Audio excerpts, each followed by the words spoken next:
विधान परिषदेचं शतक महोत्सवी कार्यक्रम आणि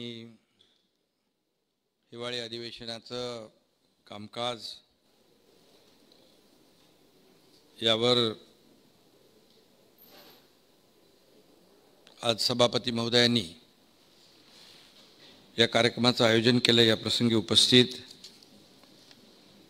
नीलमताई आहे, संसदीय कार्यमंत्री चंद्रकांत दादा आहेत, विधान परिषदेचे विरोधी पक्षनेते अंबादास दानवे, विधानसभेचे विरोधी पक्षनेते श्री विजय वडेट्टीवार, उपस्थित सर्व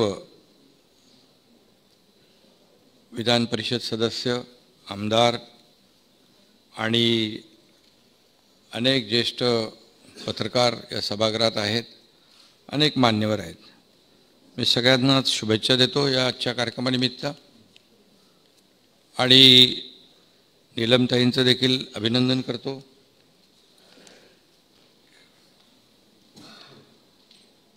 कारण शेवटी हे वरिष्ठ सभागृह आहे। अनेकांनी आपल्या भावना व्यक्त केलेल्या आहेत। वरिष्ठ सभागृहामध्ये कसं यायला लागतं, पण खरं म्हणजे या सभागृहामध्ये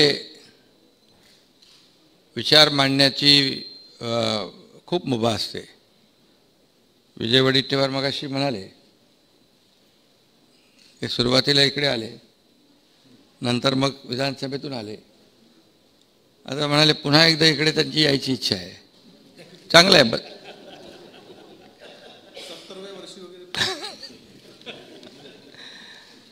खरं म्हणजे खाली जरा सदस्य जास्त असल्यामुळे मर्यादित वेळ असतो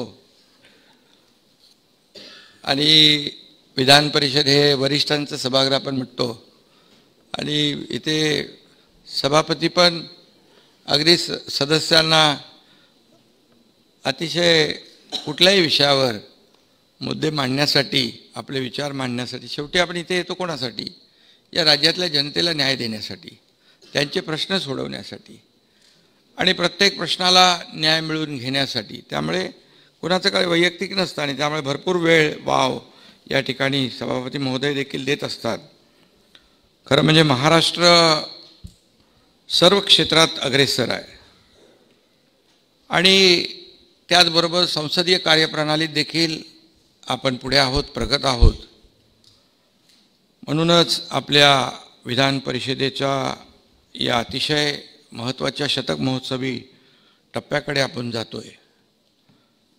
महाराष्ट्र विधान परिषदेच्या या शतक महोत्सवी दिमागदार अशा वाटचाली शतक महोत्सव आणि मगाशी कोणी सांगितले इमारत किती 111 वर्ष ज्या आता इमारती झाल्या की त्याचं काय होतं आपण पाहतो, परंतु ऐतिहासिक अशा वास्तूमध्ये आपण ऐतिहासिक असं शतक महोत्सवी कार्यक्रम देखील आपण घेतला। त्यासाठी मी या वाटचालीमध्ये योगदान देणाऱ्या सर्व पदाधिकाऱ्यांचं, आजी माजी सदस्यांचं आणि सर्वांचंच मी अभिनंदन करतो, त्यांना शुभेच्छा देतो।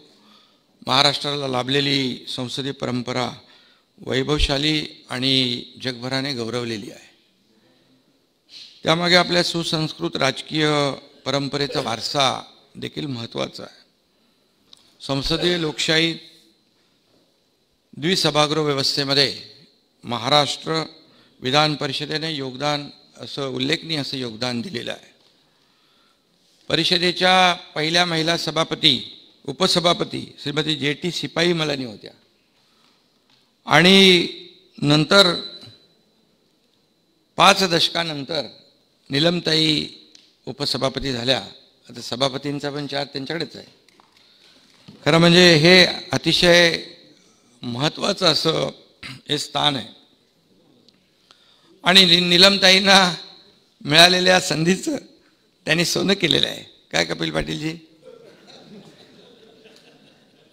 त्यामुळे आणि त्यांच्याच पुढाकाराने हा शतक महोत्सवी सोहळा साजरा होतोय। त्यातील परिसंवाद, चर्चा अतिशय आशयपूर्ण होतील। महाराष्ट्र विधिमंडळ संसदीय वाटचालीत हिवाळी अधिवेशनाचं महत्त्वपूर्ण योगदान या विषयावर देखील चर्चा होईल. हिवाळी अधिवेशन म्हणजे आपल्या सगळ्यांना, मगाशी अंबादास म्हणाले, कमी असलं तरी ते एक सगळ्यांचं लक्ष असतं तिकडे. हिवाळी अधिवेशन एक सगळ्यांचं आकर्षण असतं.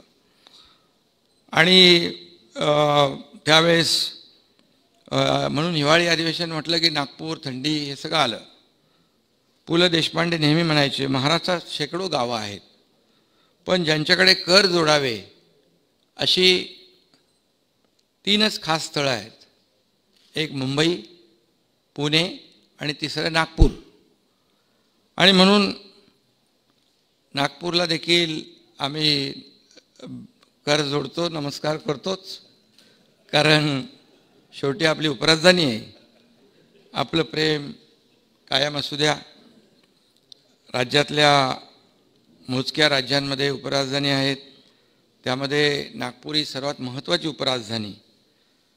मगाशी म्हटलं त्याप्रमाणे नागपूर म्हटलं की थंडी कमी आहे, पण आता ना पावसामुळे थंडी गेली. पाऊस आता गेला की थंडी सुरू होईल. परंतु आमच्याकडे आमचे सहकारी उपमुख्यमंत्री नागपूरकर आहेत, त्यामुळे इथली थंडी काय आम्हाला काय बाधत नाही, बाधणार पण नाही. आणि म्हणून हिवाळी अधिवेशन आहे, खेळीमेळीच्या वातावरणामध्ये झालं पाहिजे. आणि विजयराव इकडे आहेत. विरोधक नेहमी चहापानावर बहिष्कार टाकतात, पण आम्हाला यावेळेस वाटलं आपण याल. चहापान म्हणजे काही चहापान नाही, तिथे खेळीमेळीचं वातावरण असतं आणि आपण सगळेच जण जनतेच्या हितासाठी आपण एकत्र आलेलो असतो. आणि म्हणून पण ते आले नाहीत.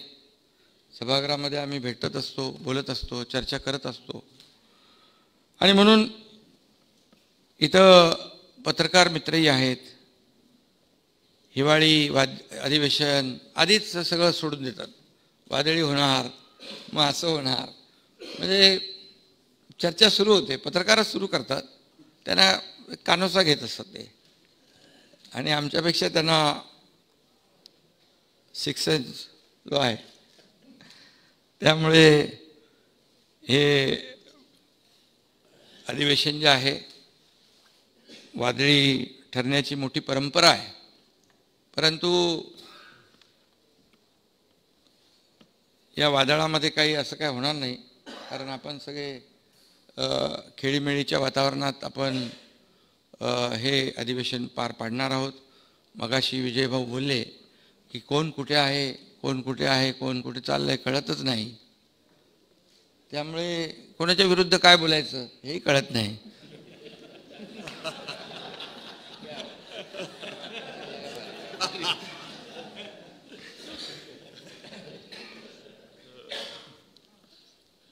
गंमत जाऊ द्या, पण खरं म्हणजे नागपूर वैभवशाली आहे.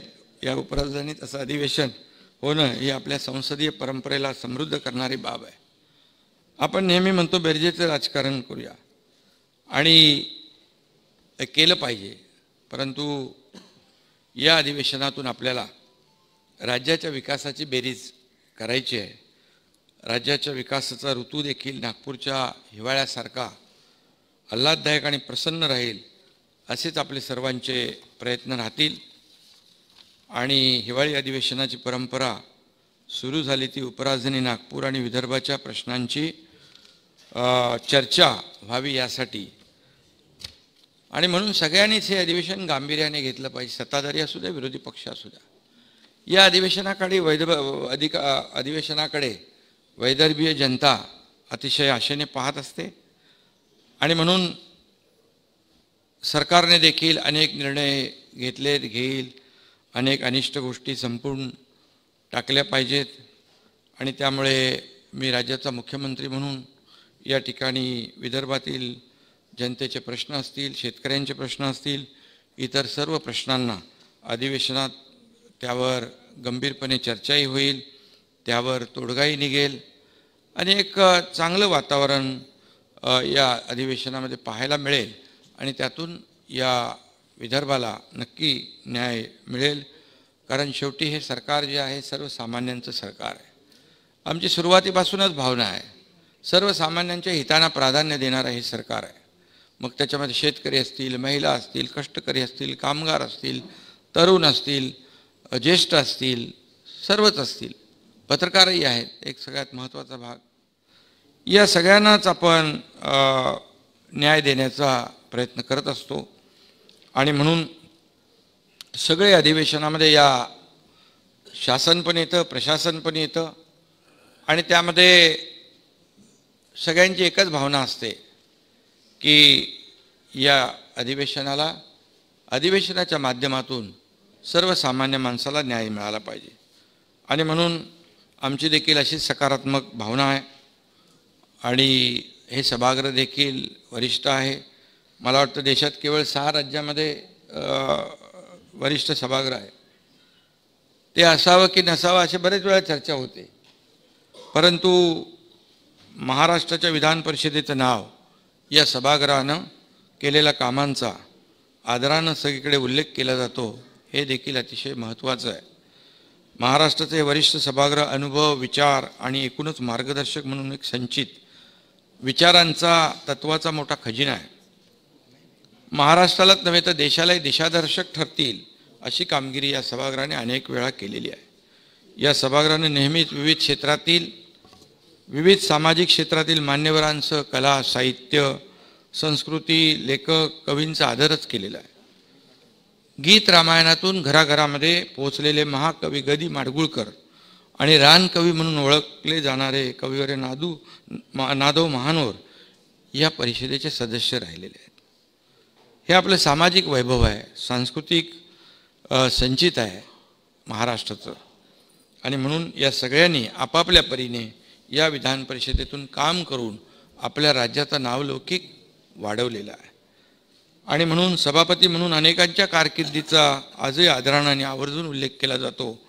त्यामध्ये रामराव हुक्केरीकर, वि. स. पागे, रासू गवई, जयंत टिळक, प्राध्यापक ना. स. फरांदे यांच्यासह अनेकांच्या कारकिर्दीचा उल्लेख करता येईल अशी मोठी माणसं या सभागृहामधून गेलेली आहेत. आणि त्यांचं योगदान देखील फार मोठं होतं. अशा या सभागृहाच्या शतक महोत्सवी कार्यक्रमाच्या निमित्तानं सुरू झालेली विधान परिषदेची ही चर्चा पुढच्या पिढीलाही, येणाऱ्या पिढीलाही मार्गदर्शक ठरेल. कारण आपल्याकडे गॅलरीत खाली येतात, वरती येतात, आपल्या सभागृहाचं कामकाज पाहण्यासाठी अनेक मान्यवर येतात, विद्यार्थी येतात. आणि म्हणून त्यांना हे सभागृह जे आहे हे देशादर्शक, मार्गदर्शक ठरलं पाहिजे अशा प्रकारची चर्चा या सभागृहातून महाराष्ट्रातल्या जनतेला अपेक्षित आहे. आणि म्हणून हे अधिवेशन आम्हाला वैदर्भीय बांधवांशी जोडणारं माध्यम ठरतं, त्यांच्या हृदयापर्यंत पोहोचवण्याची संधी देतं, त्यांची ख्याली खुशाली समजून घेण्यास मदत करते. आणि हीच या अधिवेशनाची मोठी उपलब्धी आहे. आणि म्हणून मी आपल्या सगळ्यांना शुभेच्छा देतो. ही प्रक्रिया निरंतर राहील असा विश्वास या ठिकाणी व्यक्त करतो. आणि पुन्हा एकदा नीलमताई आणि त्यांच्या सर्व सहकाऱ्यांना मी मनापासून खूप खूप शुभेच्छा देतो. सर्व आपले विधान परिषदेचे सदस्य आहेत, सर्व मान्यवर आहेत, सर्व पत्रकार आहेत, त्यांना देखील मी शुभेच्छा देऊन या ठिकाणी थांबतो. जय हिंद, जय महाराष्ट्र.